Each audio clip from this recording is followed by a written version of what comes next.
Mudah-mudahan benar ya. 1, 2, 3.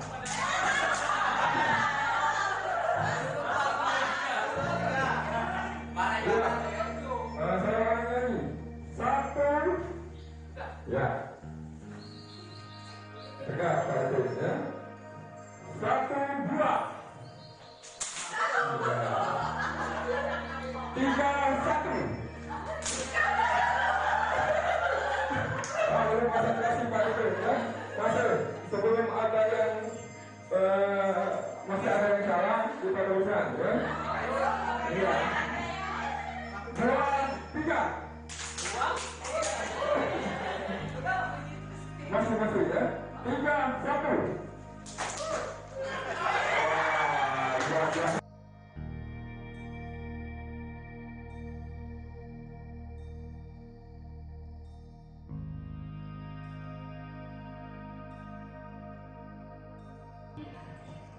Selamat pagi Bapak Ibu semua, Pak Sandi dan Pak Dadi. Terima kasih sudah memberi kesempatan kepada saya untuk memvisualisasikan program yang akan dijalankan di SMP Sabrius Bukidong. Seperti jargon teman-teman, kami juga punya satu jargon yaitu Sativa. Sativa is the best learning. Jadi Sativa itu dari Sabrius, berakhlak mulia, aktif, kreatif, dan inovatif, sehingga mewujudkan murid yang berdaya di era globalisasi. Itu dari visi yang dibuat terciptanya murid yang berakhlak mulia, mandiri, kreatif, dan inovatif, serta berdaya di era globalisasi. Dengan program yang signifikan yaitu Jaripah, belajar dari sampah. Awalnya itu dari pemilahan sampah. Kenapa saya mengambil program ini? Karena setiap individu, setiap lembaga, setiap industri pasti mengeluarkan limbah, dan itu menjadi permasalahan global secara internasional dan menjadi perhatian kita bersama untuk keberlangsungan bumi kita. Dari hal ini, maka sebagai praktisi pendidikan, kita diajak untuk peduli, ikut ambil bagian dalam kelestarian lingkungan. Karena kita sudah banyak berdosa, dosa ekologi, dosa terhadap lingkungan, dan itu sampai sekarang belum terselesaikan. Dan kami gereja juga itu menjadi rangkaian sinode. Jadi beberapa tahun dalam itu kita masih berkutat dengan ekologi itu, karena bencana apa yang terjadi termasuk pandemi COVID itu juga dari dosa ekologi yang kita buat. Maka saya mengambil program ini. Dari program Jaripah ini kita memilah organik dan anorganik.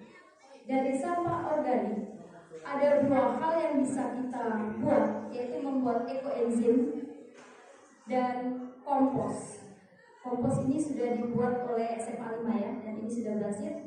Kemudian dari sampah anorganik kita bisa membuat produk-produk inovatif dengan kita bisa membuat recycle dan replant.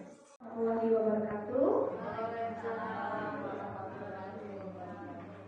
Saya Muhammad Raswati dari TK Negeri Pembina 1 Kota Lubuk Linggau. Hari ini saya mau memvisualisasikan program sekolah seperti yang dilihat di gambar. Yang pertama itu murid seperti apa yang saya bayangkan.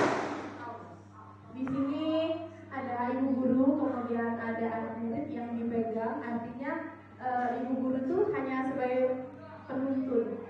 Yang melakukan semuanya itu adalah anak murid memegang bola dunia dan ideal. Anak murid yang berhak menggenggam dunianya sendiri, kemudian mereka memiliki cita-cita dan akan mereka cita-citanya akan mereka impikan sendiri wujudkan. Kemudian yang saya bayangkan adalah anak yang berbahagia karena anak TK itu merupakan dasar. Jadi saya inginnya setiap hal yang dilakukan anak itu merasa bahagia sehingga mereka bisa melakukan apapun kegiatan yang mereka inginkan. tentu saja dengan bimbingan guru. Kemudian guru yang saya bayangkan, guru yang berkolaborasi, kemudian mampu melihat potensi yang ada di dalam diri anak murid,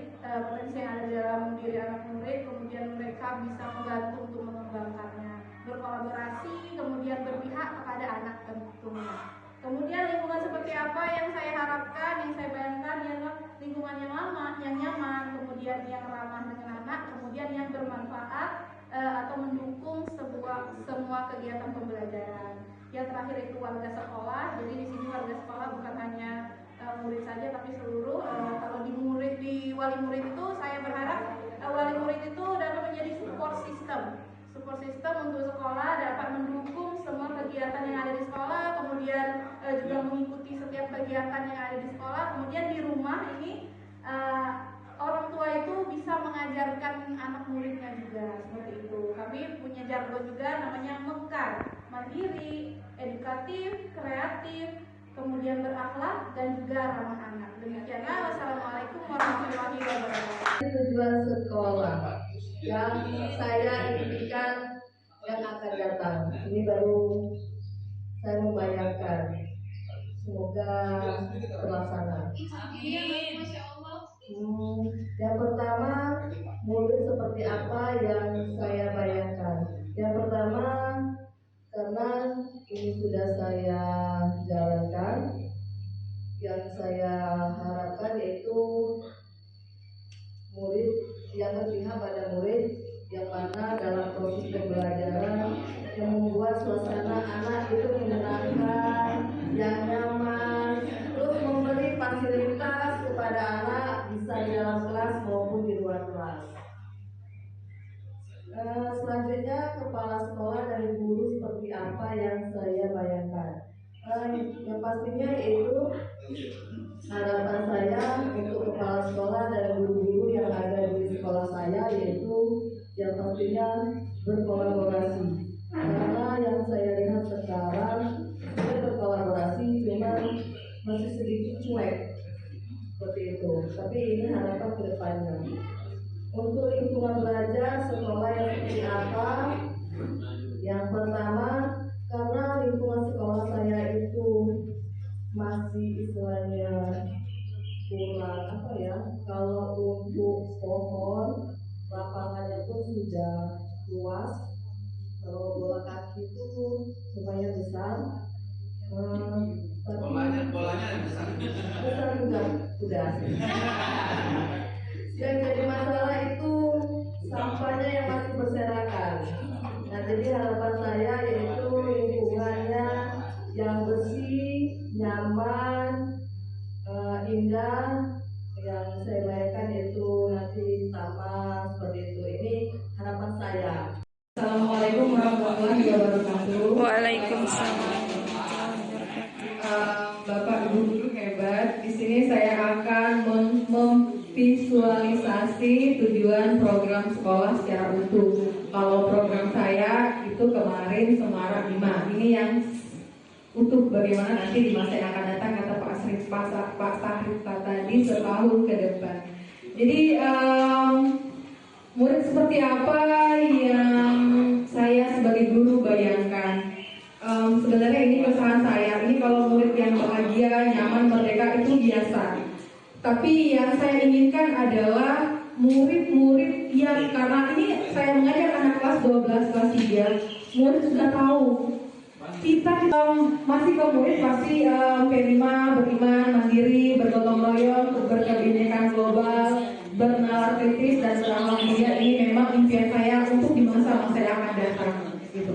Selanjutnya, kepala sekolah dan guru, saya bayangkan kepala sekolah yang bisa memetakan aset sesuai dengan kebutuhan. Ini penting sekali kebutuhan ini, Pak. Gitu. Jadi setiap siswa, setiap guru punya kebutuhan, kepala sekolah mengatakan iya, akan kami eksekusi, Bu. Gitu. Selanjutnya, integritas pasti. Ini menyangkut guru dan kepala sekolah. Pastinya mengerti, mengimplementasikan kebutuhan sekolah, murid dan guru. Tadi kata Pak Pri, Pak tadi uangnya cukup atau tidak, ada atau tidak, kata Pak Sahrif. Selanjutnya untuk guru, saya hanya berkeinginan untuk sederhana karena guru-guru di sekolah saya itu mungkin 80% sudah sertifikasi. Jadi saya memang berkeinginan guru-guru yang sertifikasi ini benar-benar profesional. Seperti itu saya membayangkan. Bukannya sekarang tidak profesional sudah sangat bagus, kalau untuk lebih bagus lagi. Nah terus guru-guru yang mendukung ke sini, ke cita-cita siswa. Ini yang saya alami Ibu Maria. Guru-guru yang mau berkolaborasi mendukung cita-cita siswa di masa yang akan datang. Selanjutnya lingkungan belajar, mungkin Pak Ferdi sudah menyaksikan. Kami punya lingkungan belajar yang sangat nyaman. Sekarang saja sudah dibuktikan dengan lapangan yang luas, lingkungan belajar yang kondusif, siswa yang betul-betul yang aman, nyaman. Sirkulasi udara di sekolah kami benar-benar lancar dan penerangan untuk kelas-kelas dan sirkulasi udaranya sangat bagus. Dan mudah-mudahan kedepannya lebih bagus lagi. Kalau untuk lingkungan, saya mengatakan untuk SMA 5 dan untuk kedepannya insya Allah sudah sangat bagus gitu.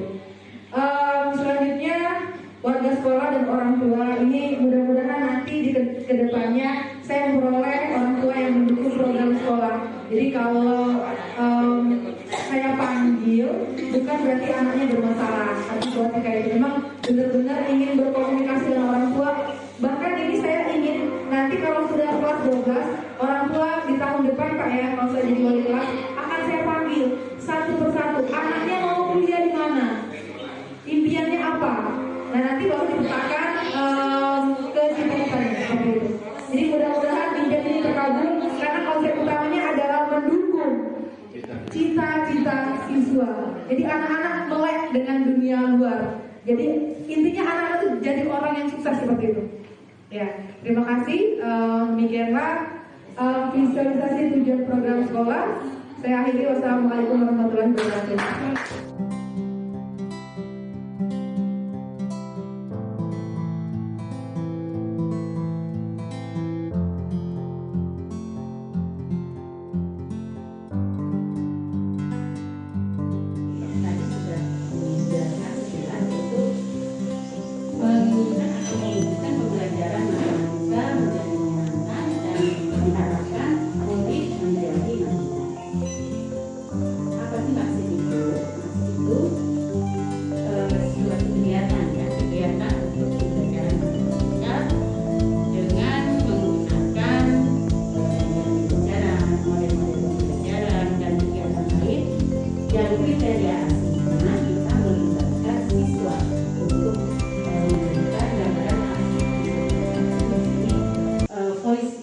Voice-nya itu ada.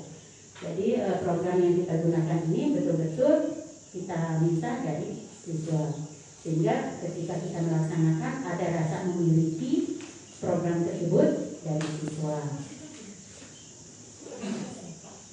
Bagaimana masih itu diterapkan? Masih itu diterapkan tentunya kita melihat rencana pembelajaran. Nah, ketika kita membuat rencana pembelajaran saja kita melibatkan siswa. Ya, misalkan kita tahu silabusnya seperti ini, misalkan pembelajaran tentang bangun ruang pikir langsung. Kita punya perencanaan, kemudian kita tawarkan sama anak. Nah, kita mau belajar tentang BDSL gimana? Mau dengan cara apa? Sesuai dengan kriteria asik menurut mereka, kita berikan pilihan kepada mereka. Silakan kalian pilih dari sekian kriteria yang menurut kalian bisa kita lakukan sesuai dengan materi yang akan kita lakukan. Kemudian besoknya ketika hari pelaksanaan, maka kita gunakan cara yang menurut anak asik seperti itu, sesuai dengan kesepakatan. Demikian program dari saya. Program segitu yang sudah saya paparkan, masih ada kurang dan lebihnya, mohon maaf. Terima kasih. Assalamualaikum warahmatullahi wabarakatuh. Ya, baiklah Bu Yesi, untuk hari ini ada yang ingin saya tanyakan yaitu tentang penguatan kompetensi diri Bu Yesi sebagai calon guru penggerak. Apa kompetensi yang ingin Bu Yesi kuatkan di dalam kompetensi guru penggerak ini? Di sini saya bersama Bu Dina untuk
dengan baik. Jadi bisa praktik belajar lagi dengan siswa.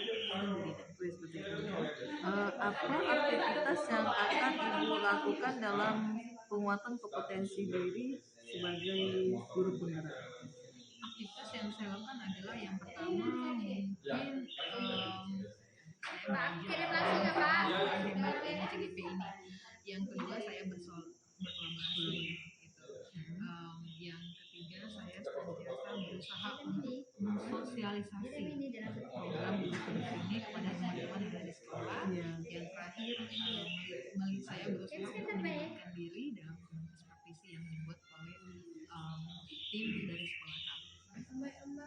Terus kapan atau periode dalam pelaksanaan penguatan kompetensi Ibu ini yang akan dilaksanakan itu kapan? Akan saya laksanakan untuk penguatannya sebenarnya sudah berjalan, tapi untuk penguatannya saya akan melakukan aktivitas dan mengambil keputusan atas apa yang ingin dia lakukan. Kira-kira kapan waktu atau periode pelaksanaannya? Nah, kalau periode pelaksanaannya tuh saya mulai aktif itu untuk mengembangkan diri dan orang lain itu dimulai dari semenjak saya mengikuti CGP yang sudah pasti ya langsung direalisasikan. Kalau sampai batas waktunya mungkin ya tidak ada batas waktu, bisa selama-lamanya ya. Pendukung apa yang Ibu perlukan? Yang jelas modal, kalau tidak dari aset ya modal manusianya, gurunya, kemudian murid gitu kan, kepala sekolah, kemudian modal fisik itu fasilitas yang dimiliki oleh sekolah, kemudian modal finansial tentu saja Bu ya kalau kita ingin membuat suatu kegiatan gitu. Itu semua sudah ada ya Bu ya di sekolah? Kalau itu semuanya sudah ada di sekolah, tinggal lagi bagaimana kita supaya bisa keluar gitu ya, bisa kita manfaatkan, semuanya tuh ada, tinggal menunggu inisiatif. Jadi menunggu inisiatif, menunggu teman-teman sama diri kita juga buat buat ya itu mengembangkan diri, berinisiatif ya untuk membuat suatu kegiatan pembelajaran seperti apa. Kemudian bagaimana Ibu merefleksikan dari pengembangan diri itu? Ibu refleksinya dan kapan?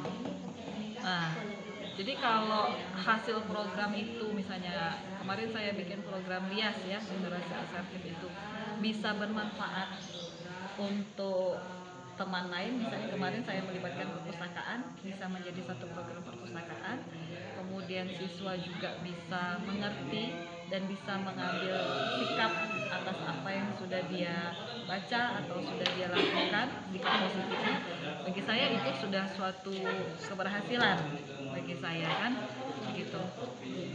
Jadi ini tolak ukur yang pasti. Misalkan instrumen berprofesional. Kalau tolak ukurnya itu kalau sudah programnya sudah saya lakukan itu biasanya berupa bentuk karyanya kemarin itu ada saya sih rencananya dari tulisan-tulisan anak itu sudah dikumpulkan, kemudian juga dari tulisan-tulisan dari guru mata pelajaran juga sudah dikumpulkan, jadi ada produk, jadi anak itu sudah melakukan berproses kemudian dia menghasilkan produk.